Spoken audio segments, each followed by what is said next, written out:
Under USDA National Organic Program, NOP regulations, organic crop fields must have distinct defined boundaries and buffer zones to prevent the unintended application of a prohibited substance to the crop or contact with a prohibited substance applied to adjoining land.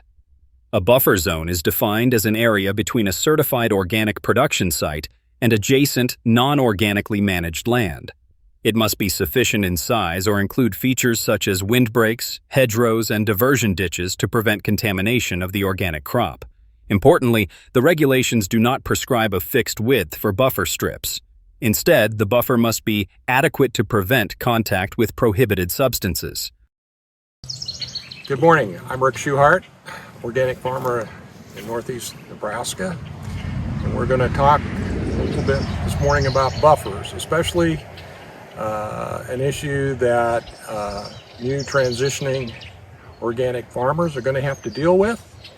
And a buffer is primarily used to protect your organic crops from the neighbors who are spraying, and it provides a barrier so that you don't contaminate your organic crop. So I'm here showing you a buffer zone that I have created all the way around the farm, and it is native grass. I've actually put it in CRP, so we do get some income from this being in CRP. It's butted up against an alfalfa field right now. We have oats down at the other end. The NOP National Organic Program really doesn't specify how wide the buffer should be. The buffer could be as wide as 50 feet. It could be as narrow as maybe 5 or 10 feet.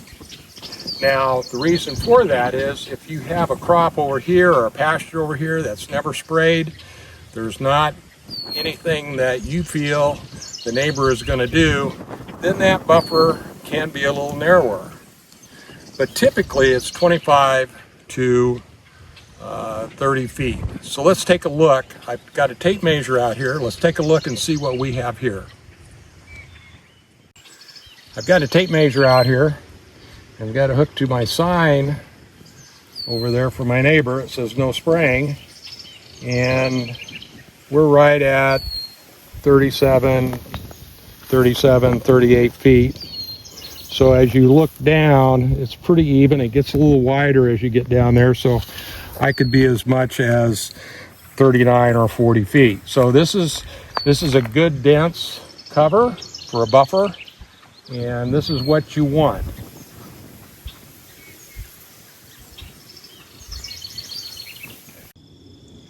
Okay, another thing to consider is the roadside. The roadside serves as a buffer. We've got our sign here, our no spray zone sign. We've got some hay piled up here in our hay field. And over there was our buffer that we just talked about. And you can see the sign over there. And the roadside is 66 foot wide here in Nebraska. So your half of the roadside is 33 feet. So that's an important consideration that you need to know as a transitioning farmer, that is a buffer zone. Another example of a buffer strip might be the fact if you have commercial corn, which this is not, but just for example, if you had commercial corn here and the alfalfa was organic, you would want to have a buffer strip like you see here, which is cut, and you would have to have some sort of buffer between your commercial corn and the alfalfa. So this is a good example of what you can do, and you would have to document that if you're growing one crop next to an organic crop. And you can do this. Many organic operations maintain buffer strips in permanent vegetation such as grasses, wildflowers, shrubs, or trees. Grass filter strips, hedgerows, windbreaks, or even beetle banks and pollinator habitats can all function as organic buffers.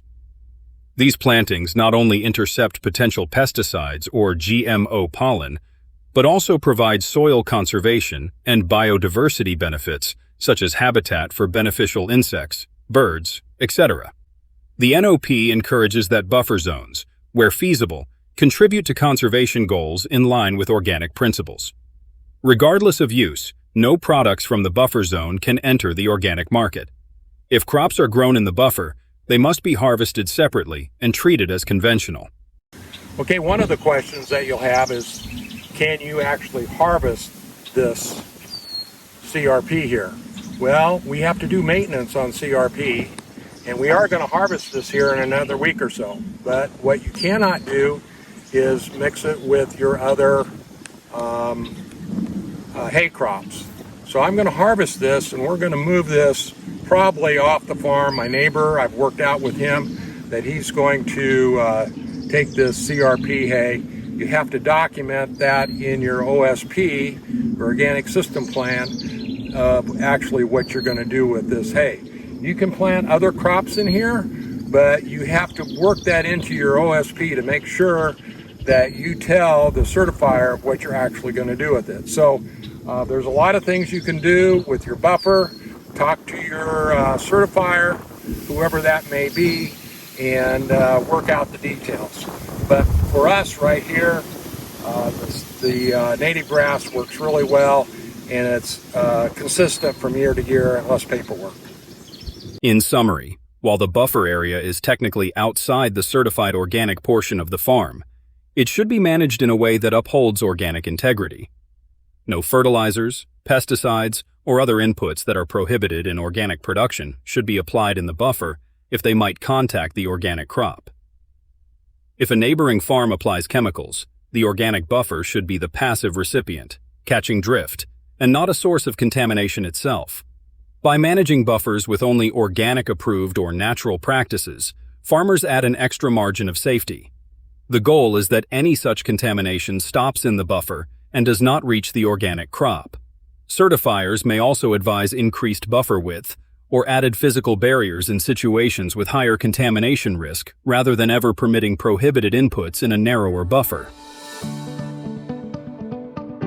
Funding for this video was provided by the Transition to Organic Partnership Program and produced by Organic Crop Improvement Association, OCIA, Nebraska chapter members.